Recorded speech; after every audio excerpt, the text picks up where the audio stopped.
ஆழமான காட்டில் பசுமையான பூமியில் 4 உயிரினங்கள் வாழ்ந்தன. பகலும் இரவும் மகிழ்வில். வேகமான கனிவான மான், மெதுவான புத்திசாலி ஆமை, கவனமுள்ள கூரிய காகம், சிறிய பல் கூரியலி. ஒரு ரகசிய விதி இருந்தது.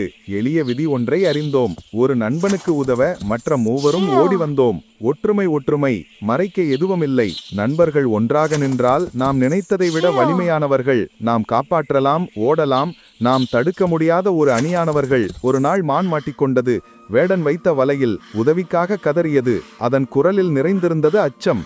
காகம் மேலே பறந்தது, காற்றிலே ஒரு ஒற்றனை போல்.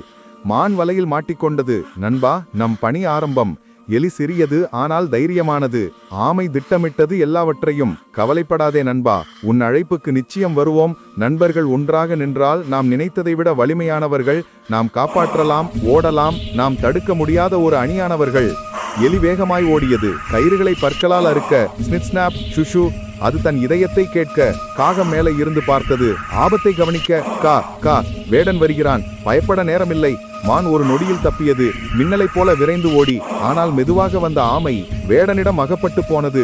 மான் குற்ற உணர்வோடு இருந்தது. எலி முகத்தை சுழித்தது. ஆனால் காகம் மெதுவாக, கேள், நம்மால் இதையும் மாற்ற முடியும் என்றது. மான் இறந்தது போல படுத்தது. வேடன் பையை கீழே வைத்தான். எலி பையிடம் ஓடியது. திரும்ப போக வழியில்லை. காகம் ஒரு பலமான குத்து, தட் தட், வேடன் தலையில் குத்தி ஆமையை விடுவித்தது. எலி. காகம் சொன்னது போல, நண்பர்கள் ஒன்றாக நின்றால் நாம் நினைத்ததை விட வலிமையானவர்கள். நாம் காப்பாற்றலாம், ஓடலாம். நாம் தடுக்க முடியாத ஒரு அணியானவர்கள்.